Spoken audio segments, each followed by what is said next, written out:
లో సినీ నిర్మాతలు తీవ్రంగా నష్టపోయారని AP deputy CM Pawan Kalyan అన్నారు. హరిహర వీరమల్లు సినిమా ప్రమోషన్లో భాగంగా ఆయన ఈ వ్యాఖ్యలు చేశారు.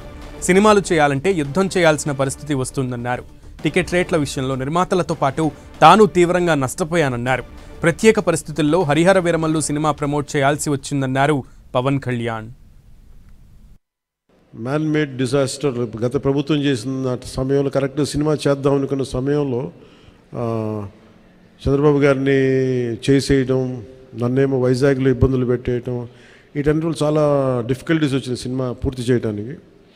ఫైనల్గా గవర్నమెంట్ మారిన తర్వాత చేద్దాం అనుకుంటే చేసే టైంకి అడ్మినిస్ట్రేషన్ 6 months తర్వాత కరెక్ట్ ఇక్కడ ఈ ఆఫీస్కి క్యాంప్ ఆఫీస్ కొత్తపేట దూరంలో ఉన్న ఈ మిడ్ వ్యాలీ ఏరియాలో సెట్ చేసి రోజుకి కుదిరినప్పుడల్లా 7 to 9 మార్నింగ్ షూటింగ్ చేస్తాం. ఎప్పుడన్నా సండేస్ కుదిరితే ఒక రోజు ఒక 9 గంటలు చేయటం అలా జరిగింది.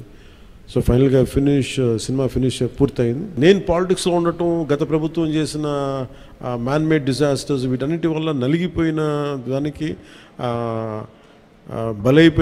నేను పాలిటిక్స్లో ఉన్నాను కాబట్టి బలైపోయారు కదా, ఇబ్బందులు పడ్డారు నిర్మాతలు. అందుకని వాళ్ళందరి తరపున నేను కనీసం ఈ ప్రమోషన్ చేయడం అనేది చాలా ఎసెన్షియల్ డ్యూటీ అనిపించింది నాకు. అంతమించి మామూలుగా అంత అవసరం ఉండేది కాదేమో.